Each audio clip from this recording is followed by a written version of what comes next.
नमस्कार दोस्तों आज हम लोग भूगोल की ऐसी श्रृंखला शुरू करने जा रहे हैं जिसके अंतर्गत लगभग 500 प्रश्नों से अधिक हम प्रश्नों का हम लोग अध्ययन करेंगे और भविष्य में आने वाली परीक्षाएं जैसे NTA net, assistant professor, PGT, TGT या अन्य सुपर टेट वगैरह वगैरह में विभिन्न तरह से हमारे लिए उपयोगी होगी। आइए बिना देरी के हम स्टार्ट करते हैं। दोस्तों, नापे का निर्माण मुख्य रूप से किसके द्वारा होता है? नापे का निर्माण मुख्य रूप से जो है बलन द्वारा होता है। दोस्तों, अगला, भारत में आर्थिक दृष्टि से पिछड़े 2 संसाधन समृद्ध क्षेत्र कौन से हैं? दोस्तों, अगर आर्थिक दृष्टि से पिछड़े देखें जो संसाधन समृद्ध हैं वो मुख्य रूप से छोटा नागपुर का पठार और बस्तर क्षेत्र है। इसका सही है इसका। अगला देखते हैं, निम्नलिखित में से कौन सा युग्म सही है? दोस्तों, मैकिंडर द्वारा हृदय स्थल सिद्धांत दिया गया था। इसमें उपांतीय क्षेत्र सिद्धांत दिया, ये तो नहीं होगा। हम्बोल्ट, दोस्तों हम्बोल्ट ने कॉस्मोस या कॉस्मोग्राफी शब्द दिया था, ये भी गलत है। या संभववाद की बात करें, संभववाद विचारधारा दी थी विलास ने। रिटर हृदय स्थल सिद्धांत दिया है, जबकि रिटर का टेलियोलॉजी उद्देश्यवादी विचारधारा थी और हृदय स्थल सिद्धांत जो था वो मैकिंडर का था, ये भी गलत है। हाउसहोफर भू राजनीतिक संकल्पना, दोस्तों हाउसहोफर का राजनीतिक भूगोल में बहुत बड़ा योगदान है और उनके द्वारा ही भू राजनीतिक संकल्पना का प्रतिपादन किया गया था। अगला, जलवायु परिवर्तन का कार्बन डाइऑक्साइड सिद्धांत किसने प्रतिपादित किया? दोस्तों, जलवायु परिवर्तन का कार्बन डाइऑक्साइड सिद्धांत का प्रतिपादन जो है चैम्बरलिन द्वारा किया गया था। अगला, क्षेत्रीय भिन्नता की संकल्पना संबंधित है। दोस्तों, क्षेत्रीय भिन्नता की संकल्पना मुख्य रूप से हैटनर द्वारा दी गई थी। ऊपर बताया गया, विलास ने संभववाद, रिटर ने टेलियोलॉजी और ब्रूंज ने संभववाद शब्द दिया था और विचारधारा संभववाद की विलास ने दी थी। तो इसका उत्तर क्षेत्रीय भिन्नता की संकल्पना मुख्य रूप से उत्तर कौन सा होगा? दा होगा। अगला, पर्वत निर्माण का संवहनिक तरंग सिद्धांत किसने प्रतिपादित किया? दोस्तों, पर्वत निर्माण का संवहनिक तरंग सिद्धांत की यदि बात की जाए तो वो होम्स महोदय द्वारा प्रतिपादित किया गया था। अगला, बालूका स्तूप निम्नलिखित में से किसका परिणाम है? दोस्तों, बालूका स्तूप की यदि बात की जाए तो यह पवन द्वारा निर्मित स्थलाकृति है जो मुख्य रूप से अपवहन क्रिया द्वारा बनती है। अगला, समावेशी पदानुक्रम का सिद्धांत किसने प्रतिपादित किया था? दोस्तों, समावेशी पदानुक्रम का सिद्धांत का प्रतिपादन मुख्य रूप से फिलिब्रिक ने किया था। अगला, भौगोलिक विषमता आधार है ऐतिहासिक विषमता का। दोस्तों, ये अगर देखा जाए ये कथन मुख्य रूप से रिटर द्वारा कहा गया था।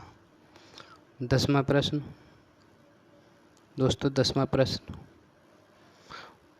वायुमंडल की कौन सी परत में ताप प्रवणता का विपर्याय होता है, रिवर्सल होता है? दोस्तों, यह है समताप मंडल। यानी समताप मंडल में देखा जाए तो तापमान इन्वर्जन होता है, या तापमान इन्वर्जन का मतलब जो है तापमान में वृद्धि हो जाती है समताप मंडल के ऊपरी भाग में। क्रोड एवं परिधि का सिद्धांत किसने प्रतिपादित किया था? क्रोड एवं परिधि का सिद्धांत जो है वो फ्रीडमैन द्वारा प्रतिपादित किया गया था। कोर एवं पेरीफेरा थ्योरी जिसे बोलते हैं, क्रोड एवं पेरीफेरा थ्योरी, कोर एवं पेरीफेरा थ्योरी का नाम से इसे जाना जाता है। निम्नलिखित में से कौन सा उगम सुमेलित नहीं है? दोस्तों देखिए, फान आल्प्स पर्वत पर चलती है, ये भी सही है। मिस्ट्रल रोन घाटी में, ये भी सही है। खमसिन मिस्र में, ये भी सही है। बूरा जो है एड्रियाटिक सागर में चलती है, ना कि स्विट्जरलैंड में। इसका उत्तर दा होगा। आगे, ह्यूमन ज्योग्राफी अ वेलफेयर अप्रोच नामक पुस्तक के लेखक कौन है? दोस्तों, इसके लेखक हैं DM स्मिथ। इन्हें अर्थशास्त्र का पिता भी कहा जाता है। आगे अगला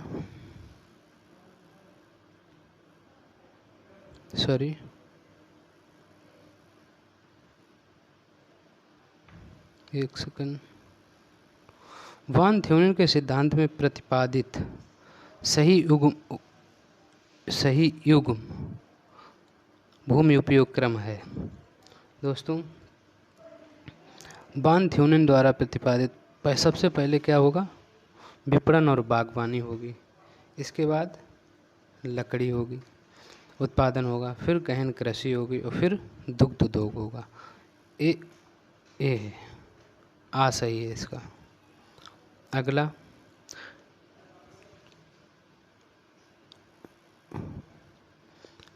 निम्नलिखित में से कौन सा युग्म सुमेलित नहीं है? दोस्तों,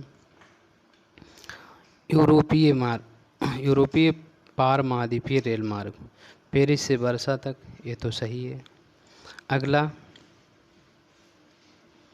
trans Indian railway Buenos Aires से वाल्पाराइजो तक, ये भी सही है। ट्रांस साइबेरियन रेलवे लेनिनग्राड से व्लादिवोस्टोक, ये भी सही है। अगला ओरिएंट एक्सप्रेस पेरिस से काबुल, दोस्तों ये नहीं सही है। अगला मानव प्रजातियों के वितरण का खंड एवं स्तर सिद्धांत जोन एवं स्ट्राटा थ्योरी का प्रतिपादन किसने किया था या किससे संबंधित है? दोस्तों, इसके ग्रिफिथ टेलर हैं। अगला प्रश्न नंबर 17। निम्नलिखित में से कौन सा पत्तन नगर नहीं है? पत्तन नगर पोर्ट सिटी नहीं है। दोस्तों, कैनबरा, ऑस्ट्रेलिया का कैनबरा जो है यह पत्तन नगर नहीं है। अगला निम्न में से कौन जर्मन भूगोलवेत्ता नहीं है? दोस्तों, रेटजेल जर्मन है, रिटर ये भी जर्मन है, फोस्टर ये भी जर्मन है, और ब्लास देखा जाए तो ये फ्रांसीसी भूगोलवेत्ता है। तो इसका उत्तर कौन सा सही होगा दोस्तों? कौन सा होगा? ए। जर्मन भूगोलवेत्ता ना होकर ये फ्रांसीसी भूगोलवेत्ता है। अगला संसाधनों के संक्रियात्मक सिद्धांत से संबंधित हैं। संसाधनों के संक्रियात्मक सिद्धांत से संबंधित हैं जिमरमैन। यह इन्होंने छायापुंज सिद्धांत का भी प्रतिपादन किया है जिमरमैन ने। या इन्होंने ये भी कहा है कि संसाधन होते नहीं बनते हैं, इनका ही कोटेशन था दोस्तों। अगला शेफर के विपरीत हार्टसोन का विश्वास था कि भूगोल की प्रकृति मूलतः कैसी है? शेफर के हार्टसोन ने माना था कि भूगोल की प्रकृति व्यक्तिपरक है, बी सही है। अगला रुको देखो जाओ निश्चयवाद की संकल्पना का प्रतिपादन किसने किया था? दोस्तों, इसका प्रतिपादन किया था ग्रिफिथ टेलर ने। इसका ए सही है दोस्तों, ग्रिफिथ टेलर ने।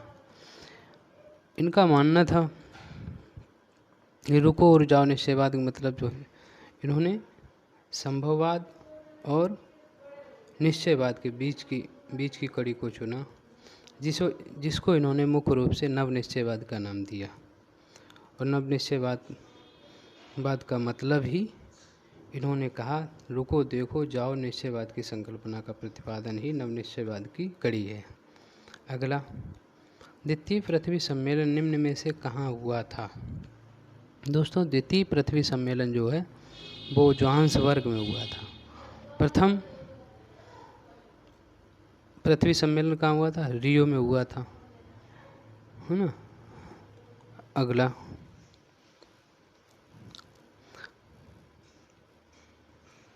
निम्नलिखित में से कौन सा युग्म नव्यकरण योग्य संसाधनों की श्रेणी में आता है, यानी पुनः उपयोग किया जाने वाला हो उसे?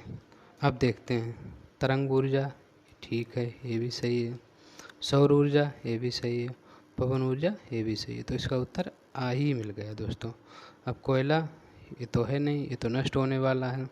अब देखिए इसमें मैग्नीज भी नष्ट होने वाला, कोयला लोहा, तो इसका उत्तर आ ही सही होगा। अगला,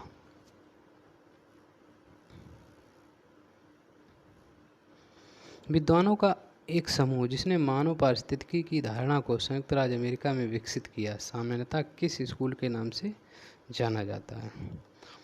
मानव पारिस्थितिकी विचार धारणा जिसमें बैरोज को शामिल किया जाता है मुख्य रूप से, इसे शिकागो, उत्तर बी होगा दोस्तों।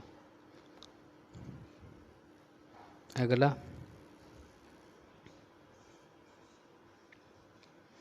संस्कृति में होने वाले बृहत एवं लघु परिवर्तनों का कारण है दोस्तों संस्कृति में, तो इसे नवाचार या प्रसरण बोलते हैं। इसका उत्तर बी सही होगा दोस्तों, बी।